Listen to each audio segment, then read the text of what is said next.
completed the work. In a few minutes, of all the Saxon band which had for so many hours successfully resisted the onslaught of the Danes, not one survived save a few fleet-footed young men who, throwing away their arms, succeeded in making their escape, and a little group, consisting of Algar, Toley, Eldred, and the other leaders, who had gathered together when their men broke their ranks, and had taken up their position on a knoll of ground rising above the plain. Here for a long time they resisted the efforts of the whole of the Danes, surrounding themselves with a heap of slain, but at length, one by one, they succumbed to the Danish onslaught, each fighting valiantly to the last. From his position at a distance Edmund watched the last desperate struggle. With streaming eyes and a heart torn by anxiety for his father, he could see the Danish foe swarming round the little band who defended the crest.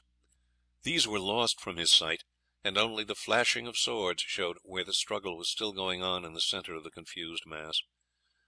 Edmund had been on his knees for some time, but he now rose.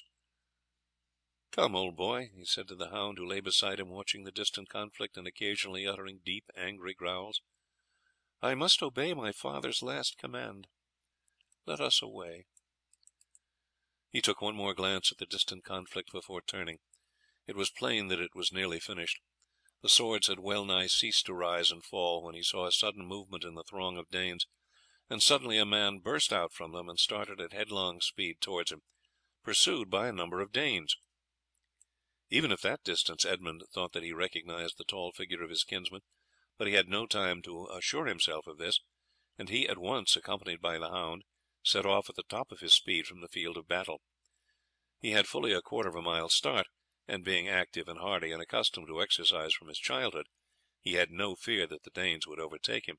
Still he ran his hardest.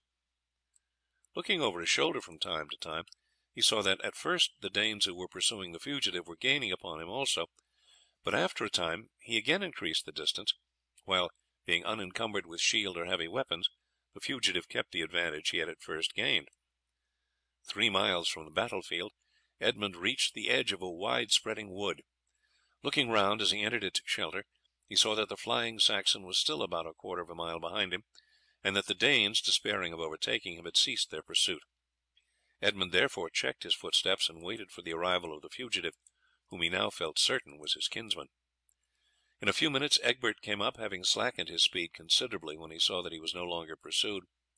He was bleeding from several wounds, and now that the necessity for exertion had passed he walked but feebly along.